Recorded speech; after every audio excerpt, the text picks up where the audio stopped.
Okay बच्चों, तो अब हम लोग जो है स्टार्ट करें बेटा।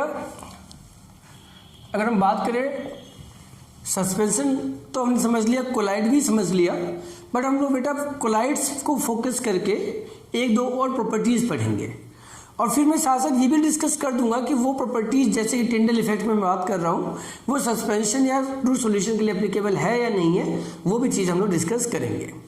तो अब हम लोग बेसिकली बेटा कोलाइड्स को थोड़ा सा डिटेल में पढ़ेंगे। तो कोलाइड्स क्या होते हैं, ये सारी चीज़ें आपने पढ़ ली। अब हम इसकी प्रॉपर्टीज़ की बात करें बेटा, तो प्रॉपर्टीज़ ऑफ कोलाइड्स की बात करें तो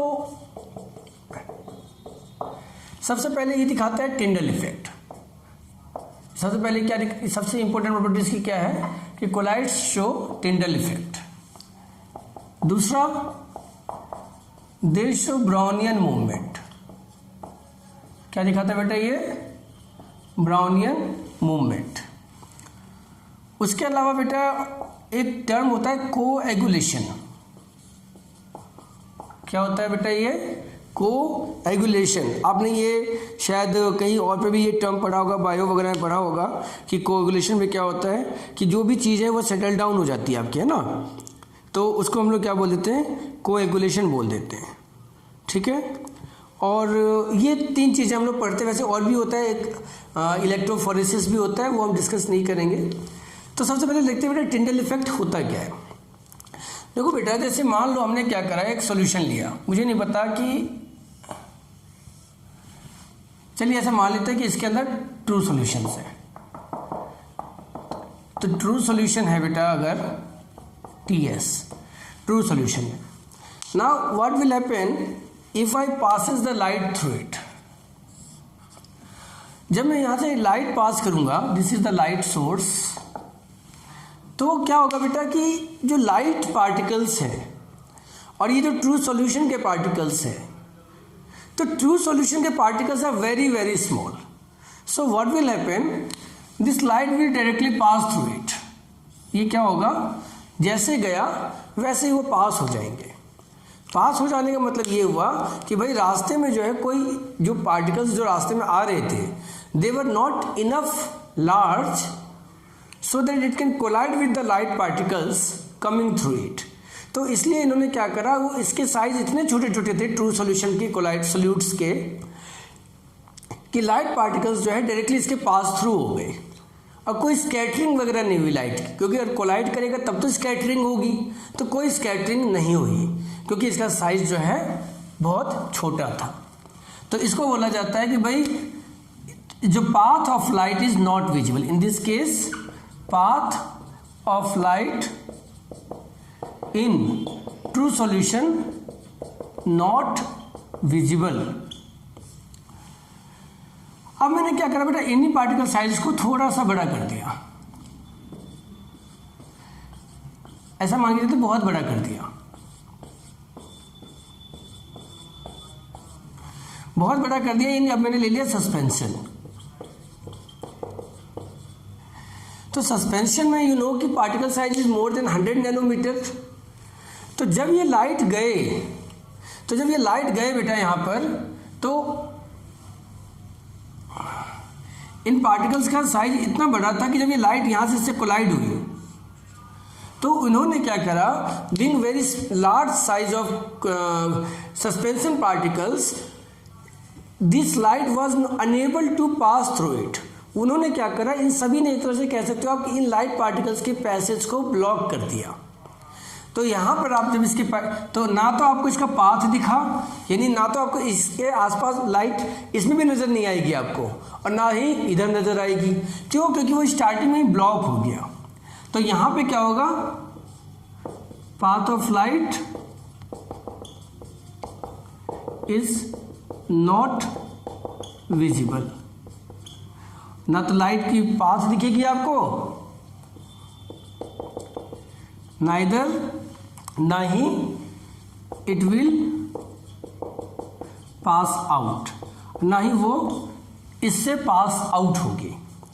तो आप कह सकते हो कि स्कैटरिंग ऑफ लाइट ना तो ट्रू सॉल्यूशन में होगी, उसमें इसलिए नहीं हो रही थी कि पार्टिकल साइज बहुत छोटे थे। सस्पेंशन के केस में भी स्कैटरिंग ऑफ लाइट नहीं हुई, लेकिन इस बार रीजन क्या था, पार्टिकल साइज बहुत बड़े थे। बट आप लोगों की बुक में कई बार लिखा होगा कि suspension shows Tyndall effect as well, यानी suspension shows scattering of light as well. तो बेटा वो एक कंडीशन है। हमने जो सस्पेंशन के जो पार्टिकल्स लिए हैं, कई बार उनका जो पार्टिकल साइज इन जनरल तो ऑब्वियसली बहुत बड़ा होता है, बट समटाइम्स जो हैवी पार्टिकल्स होते हैं वो सेटल डाउन हो जाते हैं। हाँ, उनमें से ही कुछ पार्टिकल्स ऐसे होते हैं जो कोलाइडल रेंज में आते हैं, कोलाइडल पार्टिकल के साइज में आ जाते हैं। तो sometimes they show the scattering of light as well. Now we talk about the colloids. तो कोलाइड्स के केस में बेटा क्या होता है, पार्टिकल साइज जो है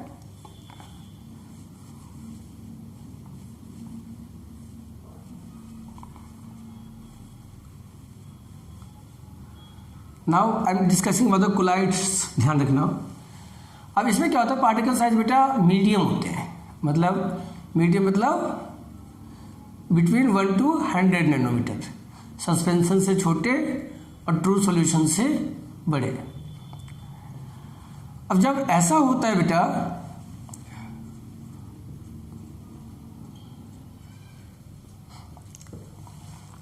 तो जब ऐसा होता है तो जैसे ही ये लाइट अब जाएगा, तो लाइट जैसे जाएगा तो लाइट मान लीजिए यहाँ पे इससे कोलाइड हुआ।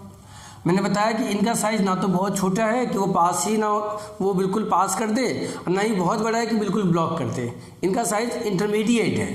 तो वो क्या करतेगा, जैसे यहाँ से कोलाइड करेगा, फिर वो इससे टकराएगा, इससे टकरा के इससे टकराएगा, फिर इससे ऐसे करके टकराएगा, फिर लाइक दिस। तो यहाँ पे हो क्या रहा है बेटा कि जो भी लाइट्स जा रहे हैं, है ना, वो बार बार कोलाइड हो रहे हैं। तो ये बेसिकली हो क्या रहा है in this case, in case of colloids, in case of collides, scattering of light takes place. Scattering of light takes place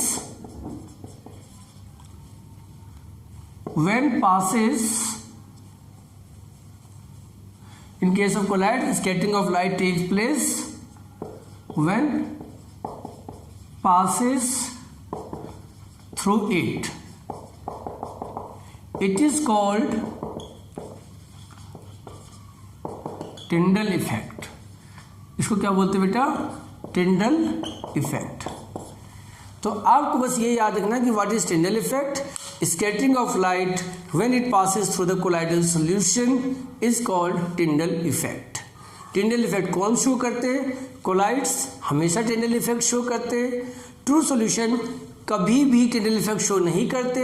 suspension का मैंने बताया आपको कि डिपेंड्स ऑन द कंडीशन, कि कभी कभी जो है इन जनरल तो सस्पेंशन नहीं करते, बट कभी कभी अगर सस्पेंशन के अंदर में कुछ पार्टिकल्स ऐसे भी हो जाते हैं जो कोलाइडल पार्टिकल्स के रेंज में आते हैं, तो sometimes they show the Tyndall effect as well.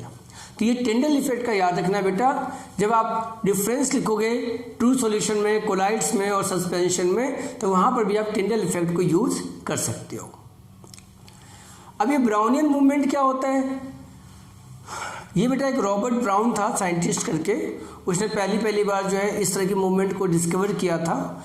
और उसने जो यूज किया था, उसने वाटर के अंदर में जो है कोई पार्टिकल्स को डाल करके उसको माइक्रोस्कोप से ऑब्जर्व किया था, मुझे याद नहीं आ रहा। तो उसी ने फर्स्ट टाइम डिस्कवर किया था इस तरह की मूवमेंट को।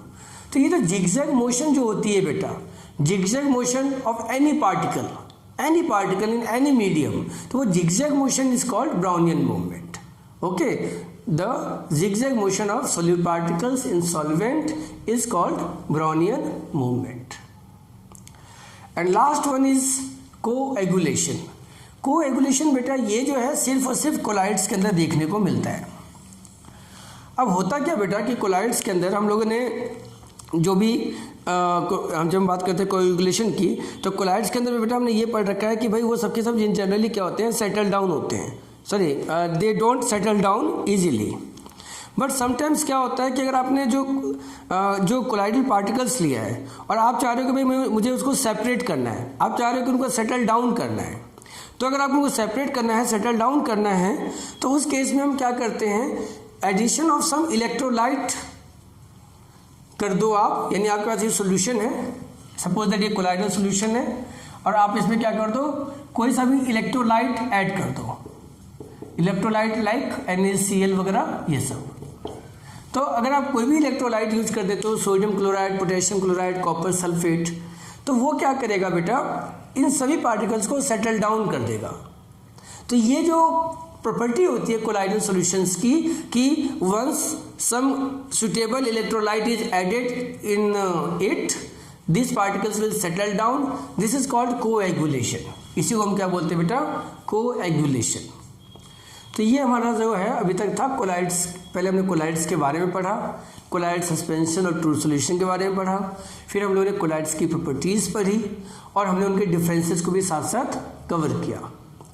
यहाँ पर बेटा अब एक बात है, इसके लिए आप अपनी बुक की हेल्प लोगे। जब हम कोलाइड्स को पढ़ेंगे बेटा तो वहाँ पर एक टॉपिक आता है types of colloids, which is very important topic. वहाँ पे क्या होता है बेटा कि अब हमारे पास जैसे कि ये तो आपने देख ही लिया, colloid is nothing basically a solution, ये भी एक तरह का सॉल्यूशन ही है, बस फर्क इसमें सॉल्यूट पार्टिकल के साइज का है।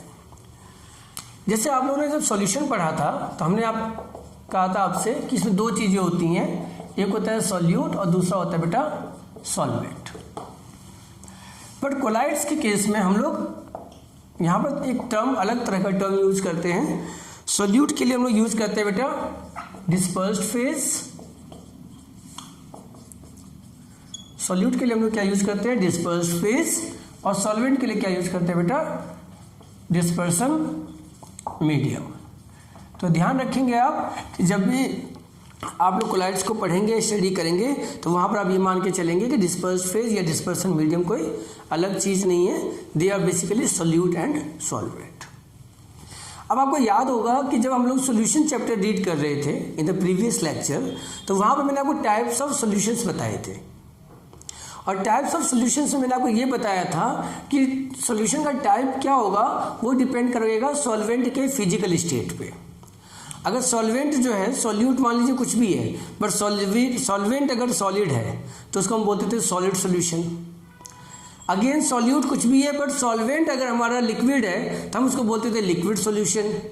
एंड सिमिलरली सॉल्यूट कुछ भी हो बट अगर सॉल्वेंट गैस हो तो उसको बोलते थे हम लोग गैसियस सॉल्यूशन।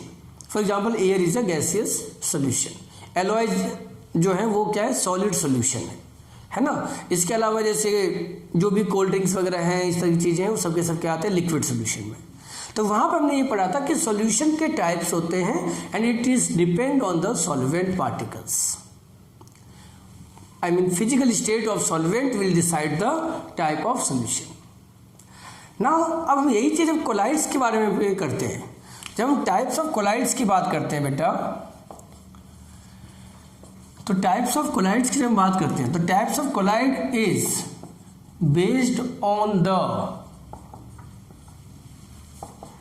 नेचर और physical state of disperse phase को मैं लिख रहा हूँ डिस्पर्स फेज को मैं लिख रहा हूँ disperse DP and dispersion medium.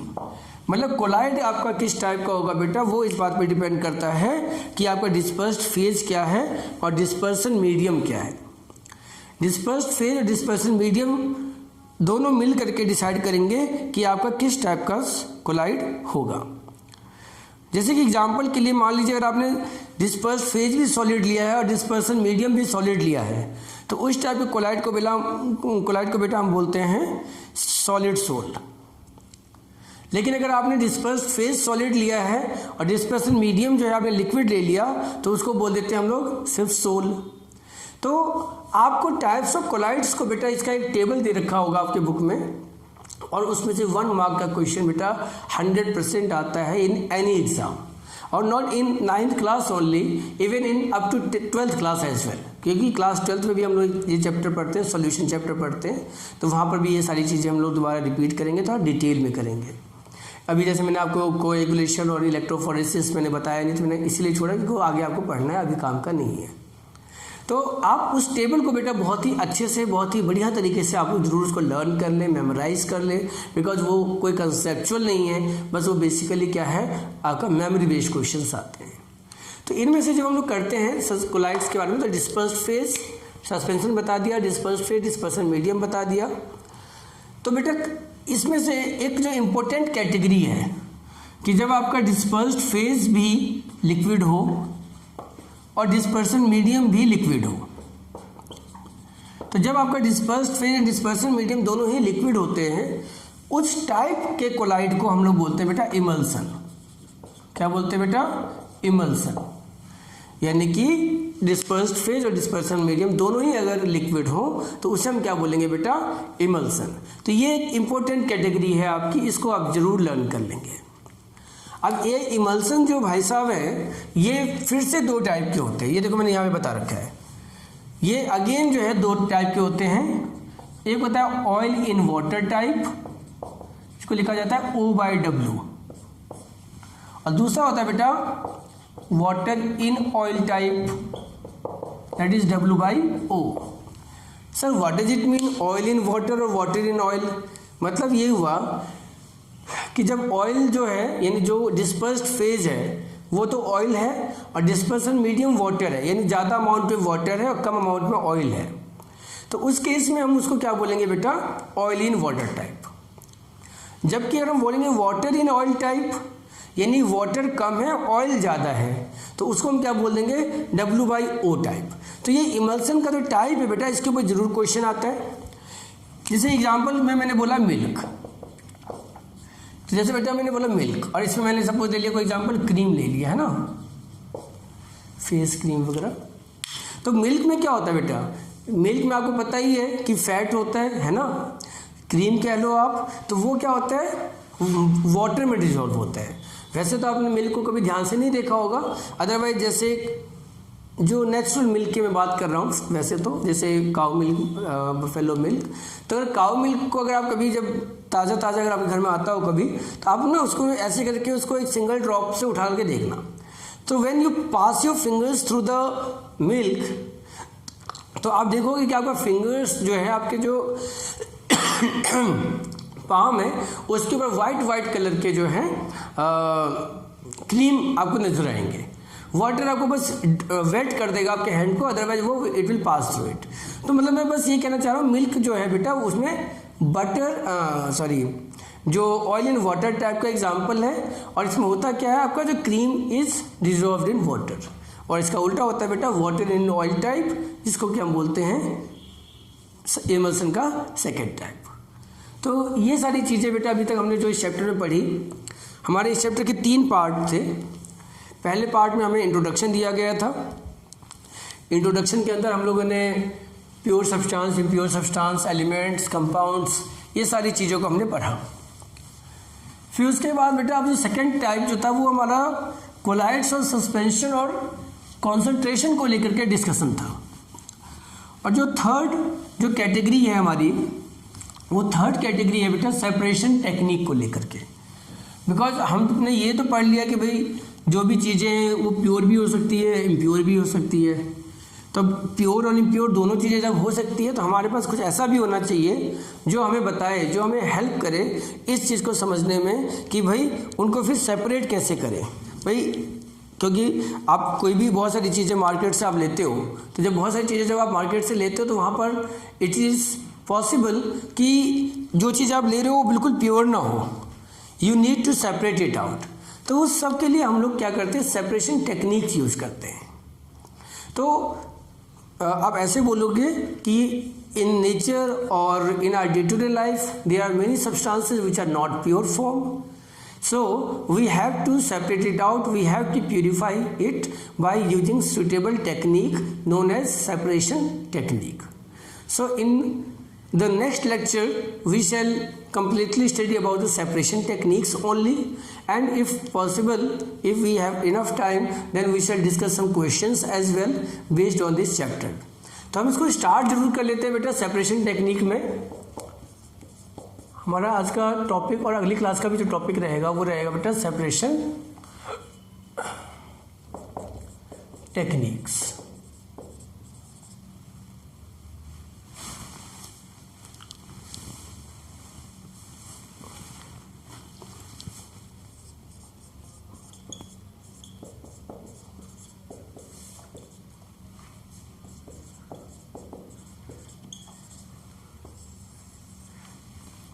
तो सेपरेशन टेक्निक्स में बेटा सबसे पहले अभी एक आसान सा आपको पता ही है, नंबर 1 पे इवेपोरेशन। आप सभी को पता है कि इवेपोरेशन क्या होता है। तो इसका यूज कहाँ पे करते हैं बेटा हम लोग? फॉर सेपरेटिंग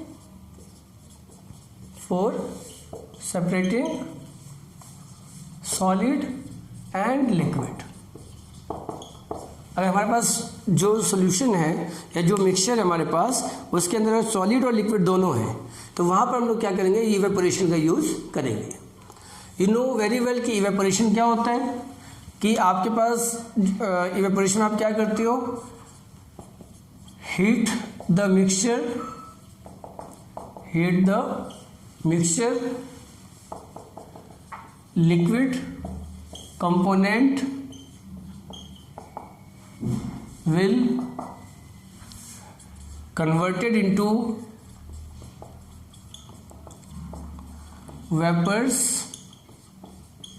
है ना? क्या होगा वो? Liquid will be converted into vapors and leave the pure solid component। Water सारा चला जाएगा ऊपर, नीचे क्या बच जाएगा बेटा? सिर्फ सॉलिड कंपोनेंट बच जाएगा। फॉर एग्जांपल, जैसे अगर आप मान लीजिए आप NaCl इन वाटर है ना? NaCl इन वाटर है, इसको आप सेपरेट करना चाहते हैं, तो आप क्या करेंगे? आपके पास इस तरह से एक चाइना डिश होता है और इसमें आपका यहाँ पे ये वाटर भी है और ये आपका यहाँ पर ये सॉल्ट है और ये वाटर है, और यहाँ पर आप इसको हीट करते हैं। तो क्या होगा? With the passage of time सारा का सारा जो वाटर वेपर्स है बेटा, वो क्या हो जाएंगे? वो ऊपर चले जाएंगे, और वाटर वेपर्स जाने के बाद जो बचेगा, जो कुछ भी बचेगा आपका, वो क्या होगा? यहाँ पे प्योर सॉल्ट बन जाएगा। तो ये आपका इवेपोरेशन टेक्निक है।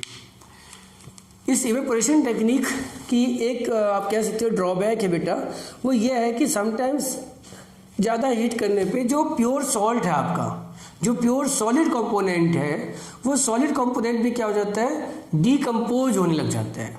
इसको बोलते हैं चेयरिंग, CHARRING। तो sometimes during evaporation due to extreme heating the pure solid compound is also start decomposing. तो इसीलिए इसका जो सब्स्टिट्यूट है, इवेपोरेशन का जो सब्स्टिट्यूट है बेटा हमारा, वो है क्रिस्टलाइजेशन, जिसको कि हम लोग आगे पढ़ेंगे। जब आपको इवेपोरेशन समझ में आ गया, तो इसी के साथ साथ बेटा हम लोग पढ़ लेते हैं साथ साथ कंडेंसेशन, है ना? कंडेंसेशन आपको पता ही है कि ये कूलिंग करते हैं हम लोग, है ना? जो इवेपोरेशन में आपने जो करा, तो आप उसको कूलिंग कर लीजिए। अब मान लीजिए आपने सुना होगा डिस्टिलेशन, तो डिस्टिलेशन वाला जो टॉपिक है, सिंपल डिस्टिलेशन वाला जो टॉपिक है बेटा, वो कंडेंसेशन का ही दूसरा नाम है। तो इसको भी हम लोग सिंपल डिस्टिलेशन को, और उसके बाद सिंपल डिस्टिलेशन कई बार इतना ज़्यादा इफेक्टिव नहीं रहती है, तो वहाँ पर हम लोग यूज़ करते हैं फ्रैक्शनल डिस्टिलेशन। तो simple distillation and fractional distillation को हम लोग स्टडी करेंगे। रिमेंबर, जो कंडेंसेशन का जो कंसेप्ट है, ऑलमोस्ट वही कंसेप्ट सिंपल डिस्टिलेशन का भी होता है। There is a very small difference in it that we shall discuss. And उसके बाद कुछ स्पेशल टेक्निक एक होता है हमारे पास क्रोमेटोग्राफी। क्रोमेटोग्राफी का बेटा यूज जो है हमारे पास डे टू डे लाइफ में तो बहुत ज़्यादा है, ठीक है? जैसे colours, chromatography is basically for separating the pigments और द कलर्स। तो क्रोमेटोग्राफी को हम लोग स्टडी करेंगे। एक और बात, फ्रैक्शनल डिस्टिलेशन का जो डे टू डे लाइफ में अगर हम बात करें, एप्लीकेशन की बात करें, यूजेस की बात करें, तो पेट्रोलियम इंडस्ट्री के अंदर में फ्रैक्शनल डिस्टिलेशन का बहुत ज़्यादा यूज है। कई बार हमें एयर में से जो है ऑक्सीजन गैस वगैरह सेपरेट करनी होती है, तो वहाँ पर फ्रैक्शनल डिस्टिलेशन का काफ़ी ज़्यादा यूज है। Apart from this we shall study some additional topics like sublimation and all. तो वो सारी चीज़ों को बेटा हम लोग जो है अगली क्लास में डिस्कस करेंगे, और हमारा अपना सेपरेशन टेक्निक को ख़त्म करके चैप्टर को फिनिश करेंगे। आप सभी बच्चों से मेरी यही रिक्वेस्ट है, बार बार मैं बोल रहा हूँ कि आप लोग नोट्स ज़रूर बनाएं। मैं जो भी कुछ यहाँ पे नोट डाउन करता हूँ, नो डाउट ये बहुत ही क्रिस्प होता है, पर मैं कोशिश करता हूँ कि जो भी ज़रूरी बातें हैं उसको लिखो भी और बोलूँ भी। अगर in case if I missed something, but in your notes you have, this is your responsibility कि उसको आप लोग जरूर करें. You have materials. हाँ, कहीं पे कोई चीज़ समझने वाली चीज़ है, उसमें कहीं पे प्रॉब्लम है बेटा, तो आप अपने टीचर्स के साथ डिस्कस करेंगे डाउट सेशंस में, टेट सेशंस में, लाइव क्लासेस में एंड सो ऑन. ओके बच्चों, thank you very much. See you in the next class. Thank you.